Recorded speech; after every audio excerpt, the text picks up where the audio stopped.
remember when I criticized this place that their quality has gone down. Well, in addition to their quality going down, well, let's see how this is. They're now started to charge for water, and most likely what they're serving me is tap water. So, sorry to say, but this is most likely the last time I'm gonna be darkening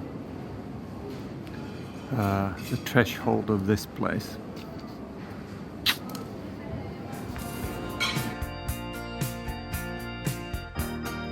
So here's the final dinner at Hango Sushi. It looks alright, and that's the dreaded 50-cent water.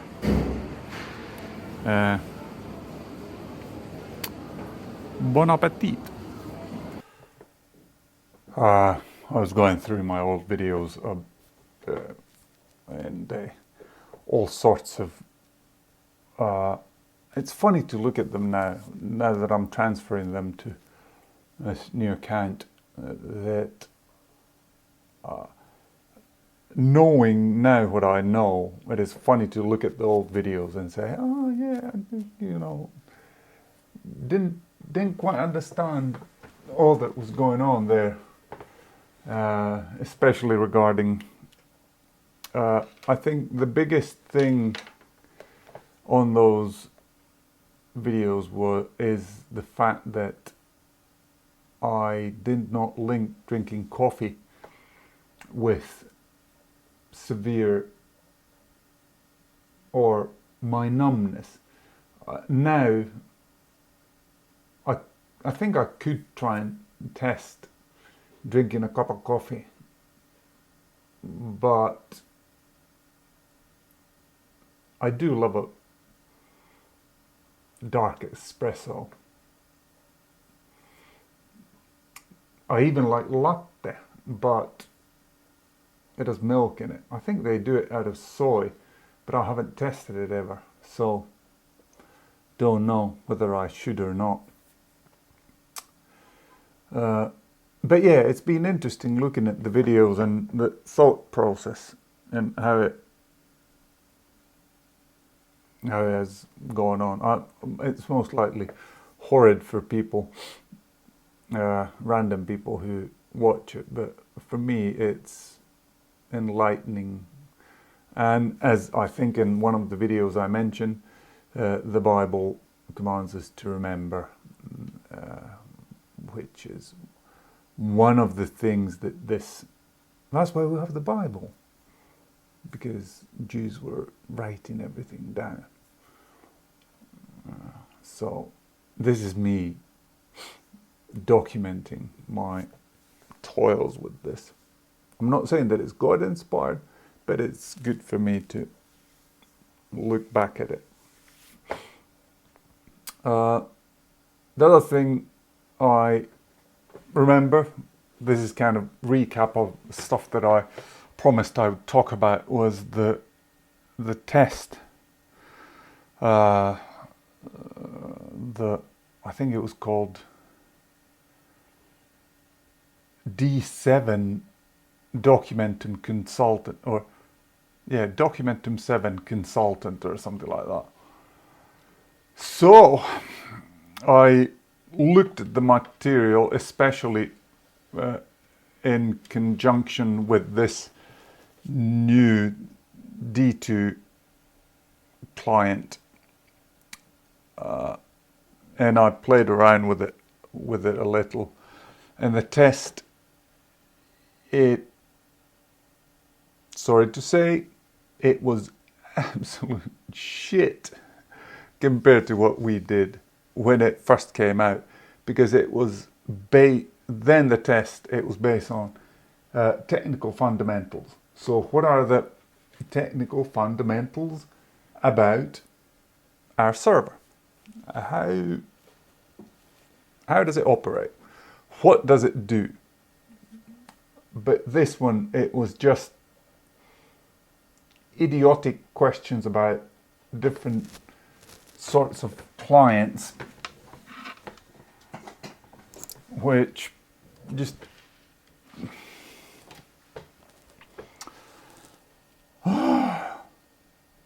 and there was a lot of stuff about age-old clients, like for example WDK was the previous framework on top of which a lot of our clients were built, and there was a lot of questions about WDK based stuff, and then there was questions about completely irrelevant products that no longer have nothing to do with anything. And the thing was that there was a lot of language specific things.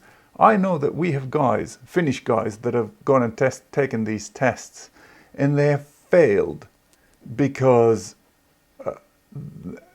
you know, to decipher the different meanings of the sentences, it has proven to be, it has proven to take too long a time. And because they've been kind of trying to figure out what is being asked, because I was struggling trying to find out what they were asking, and first of all I went them through very quickly, and I think there was 66 questions. Tick tick tick tick tick, went through them, and when I got all, I was kind of halfway happy that that might be the answer. Then I started from the top, and I was very meticulous. I read through the question and looked at every single line, started to drop out the options that cannot be true, and then if there was 2 left, I would pick the more realistic option of them. I'm happy to report that my score was 61 out of 66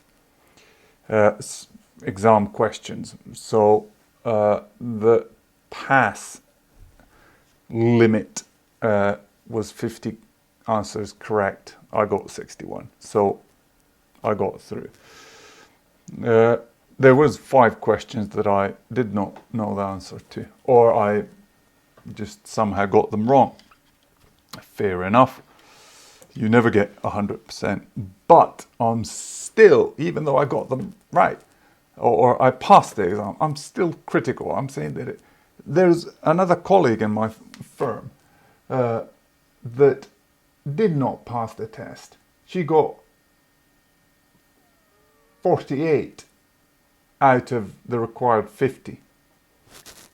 Did not pass. Now she needs to pay again to go and pass it. But yeah, I think that the quality of the tests has dropped down significantly. What else? There was something else. Oh yeah, this one. This is the major thing that happened to me. As you see, I've been now adding into my videos these bits of, what do you call it? Drone flight.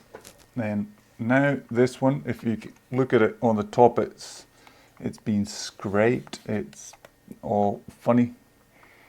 And this crash, it actually totaled all four blades. They went broken. And if you look, I mean, what is the thing why I need to send it? Let's see if you can see it there. But basically the gimbal, I'm looking to see if you can see. I don't think it focuses. Let me try the other camera. No, that doesn't have an autofocus on it. So basically there's the gimbal plate here, the one that is floating about like that randomly. It's attached with rubber bands. And on the front there's these 2 pieces of metal that stop it from coming too low.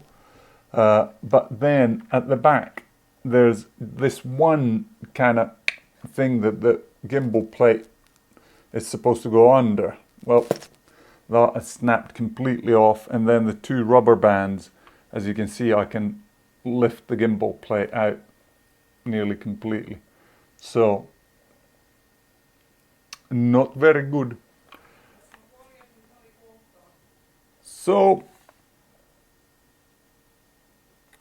it's going to the shop again. But this time it was weird. I took it all the way up to 500 meters, and I'll try and attach the piece of video where I actually hit the wall. I was coming down, and I came down because now I feel that I felt that I was confident in flying the thing. But truth of the matter is that I was overconfident, because when I came down, it comes down fairly nicely to about a meter, and then it stops. It always does that. So it hovers for a minute.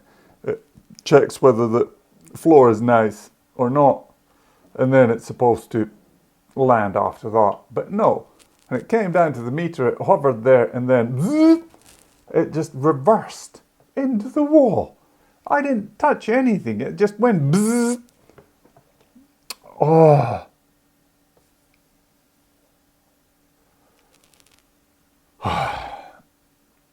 Luckily, the fixing of it wasn't so dear. So it set me back only about 99 euros the last time. And then they had to replace arms. Now it's just this small little metal clamp that has the... I'm supposed to get some food from Thai Burpa. I think their portions are kind of nice, because typically when I order from them, I eat half of it, and then I grab some of the kids' food also, and then the next day I eat the rest of it. So I get dinner for 2 days. I've been actively also posting on Twitter. So it is weird, because I watch conservative media, American conservative media, and I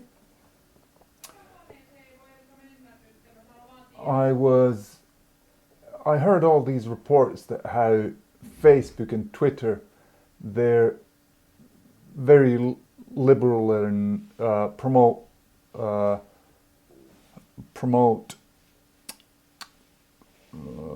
what do you call it? Democratic agenda and bash Trump.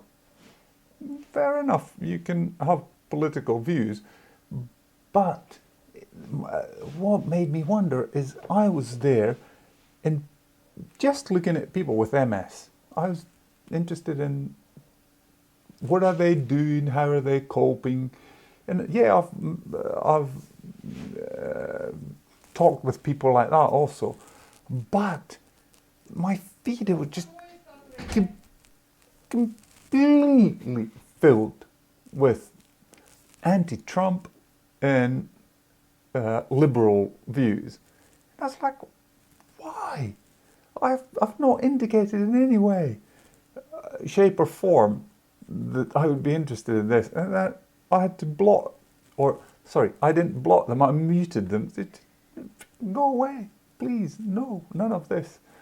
But it is, I think they're correct, these conservative media, especially the new media guys.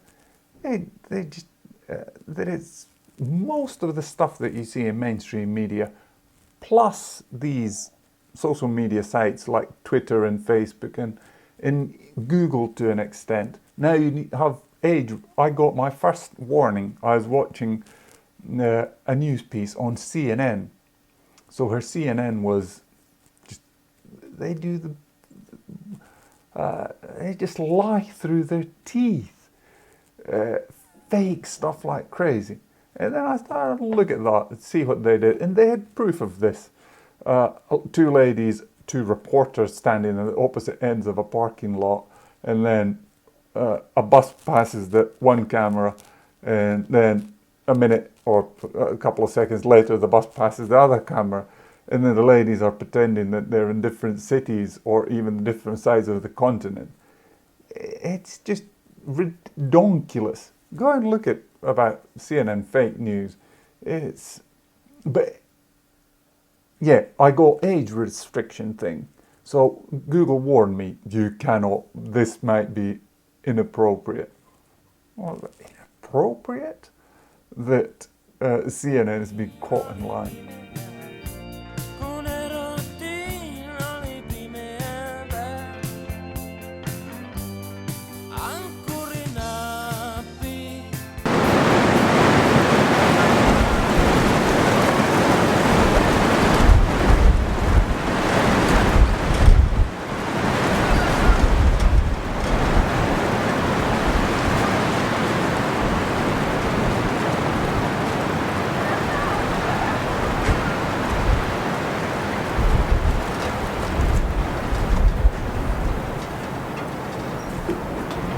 Yeah, as you can see, it's fairly windy out here.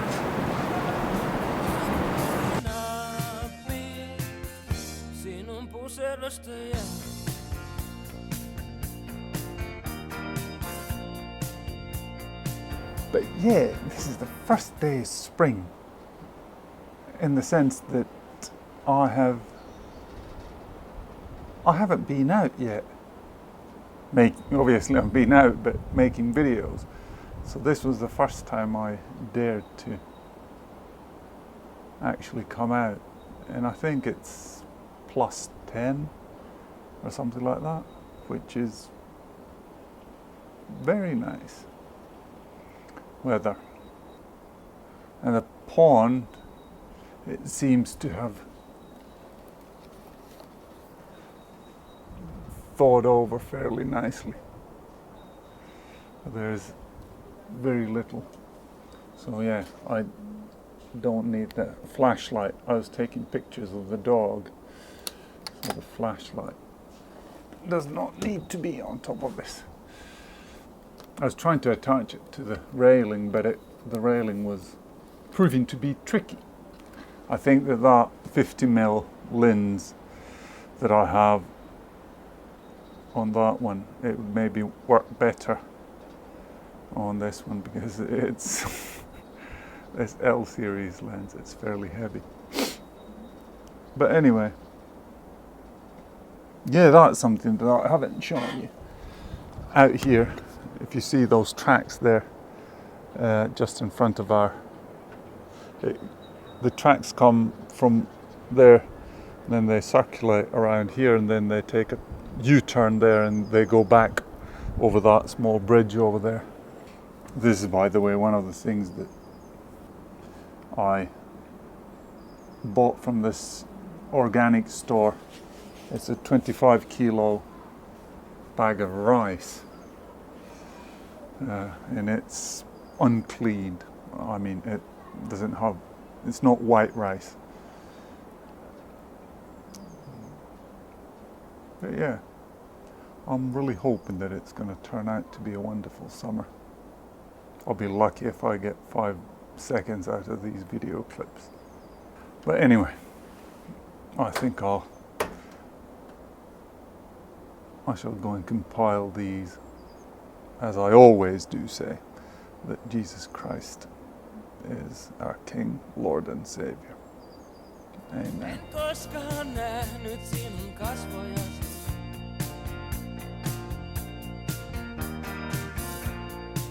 Kärsin kiihkein harroin hiuksiasi.